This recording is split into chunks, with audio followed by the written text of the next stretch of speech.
Hablemos de Justicia.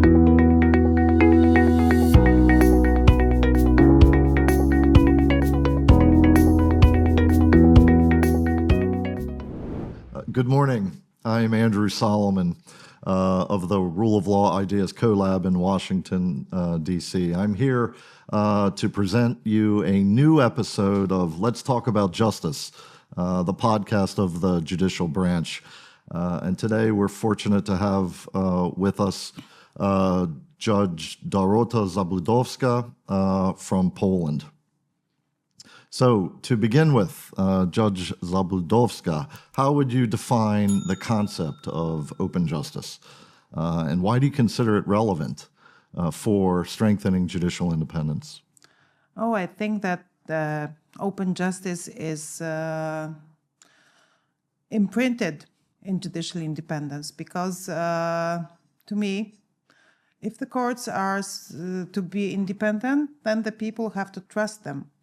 And people don't trust something they don't know.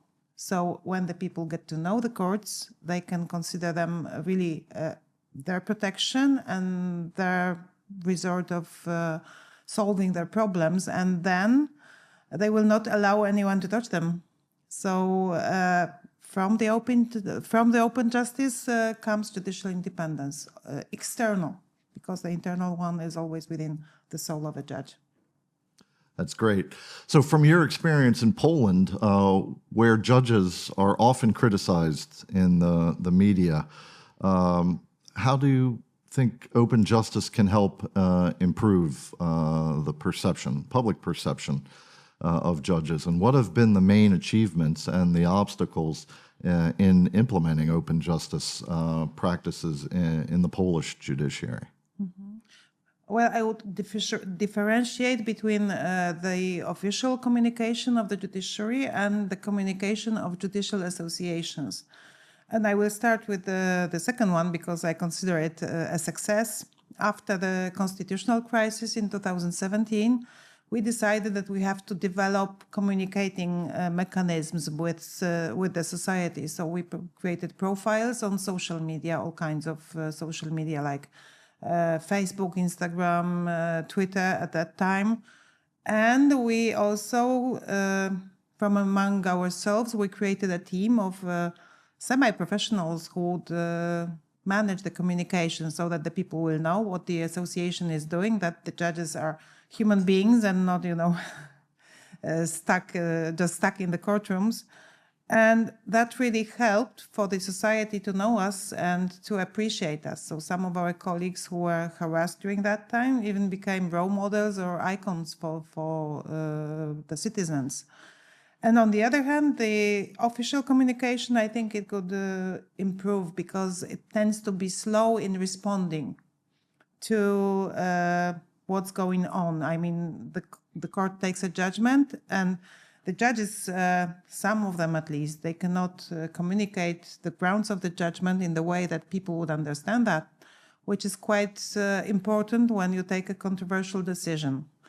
And on the other hand, the courts should be more accessible for the press and for the public opinion to know what's going on in them. That's great. I think a prominent Polish judge said something like, if the judges don't speak for themselves, who will speak for them? Well, yeah, we do have a voice not only in the courtroom. Mm-hmm. So Europe is currently facing significant democratic challenges.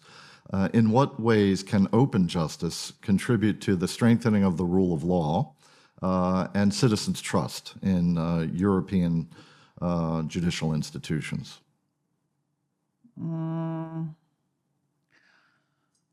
Well, I think I answer that in part answering your first question, but when we talk about the European judicial institutions, we have to mean the Court of Justice of the European Union and the European Court of Human Rights. So these are quite apt in communicating on what they are doing because they not only write the judgments, which are very complicated and long, and it's very hard to get to the crucial part, even for me as a lawyer, but they also issue press releases, and from those press releases, people get to know what the court is doing and when an important decision will take place.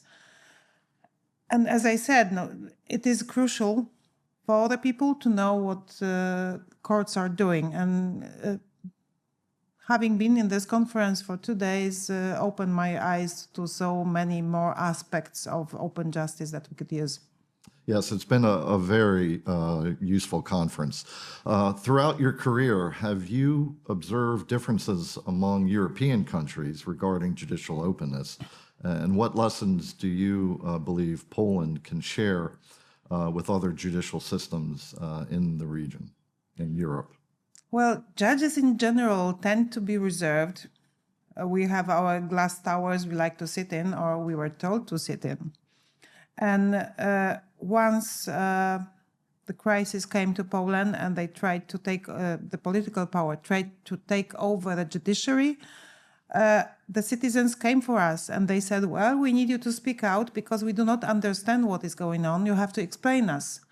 And that's the role of the judiciary that is within the scope of action of judiciary, I think. So our colleagues from other countries, observing what we were doing with the social media, but also with education on law and on human rights, they are trying to follow, I think.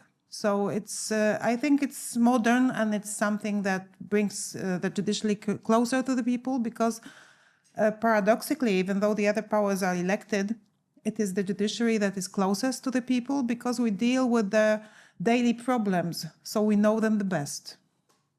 So we've spoken a little bit about the day-to-day challenges and the many responsibilities that a judge has. So, what are those main challenges that you face in your day-to-day work as a judge when it comes to promoting transparency and also accountability within the judiciary?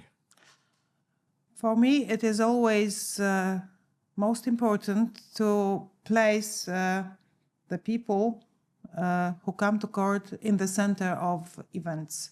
So even though I am sitting behind the bench with my robes on and my chain and, all the attributes of power, I'm just a mirror that reflects their problems. So, of course, I know the complicated language, but it is the tricky part is to use a simple language in order to communicate to the person what's going on and why I took this decision and not the other, maybe more satisfactory to them. And I can see that when I explain what I think, it's more relevant than quoting the articles from the code. So that's the challenge that every judge has in the daily life, because at school we are taught, all those wise things and complicated language and Latin and everything. And then we have to go back to the roots. It's a very good practice. And I think we're learning that's the way people trust in the judiciary more. So how can digital technologies support open justice? And what risks or resistance do you see in their adoption within the Polish courts?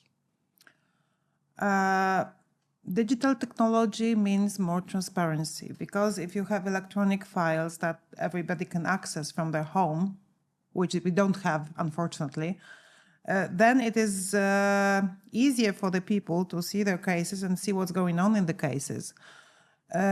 On the other hand, I think that the greatest challenge, not only in Poland, but also in other countries, when it comes to AI, it's the protection of data. Because the court has millions of different data of sensitive nature of our clients. So we cannot, just put that data in a commercial tool. So we have this dilemma that we would like to introduce AI to the courts, like a personal assistant of a judge who that would help a judge to analyze the law and the facts and everything. And on the other hand, this personal assistant has to be trustworthy from the safety point of view. So you have a lot of experience with judges from around the world and judiciaries. Is there any judicial system model that you particularly admire? Well, I think I would create a mixture if I had a chance, because everybody has something that I envy them, and then they have something that I would not like in my court. For example, I was talking to a judge from Argentina today, and she said that they sign their decisions digitally. And I would love that, because that would make the work so much more efficient. But on the other hand, she told me that they need everybody who comes to court needs a lawyer, and that's something that I would not like to adopt. So I think that the best way to create an ideal system is to exchange experience and learn from each other. And these dialogues are a big part of that. So thank you very much. Thank you very much, Judge. It was a pleasure. It has been a pleasure speaking justice with you here in Dominican Republic. Thank you. Hablemos de Justicia.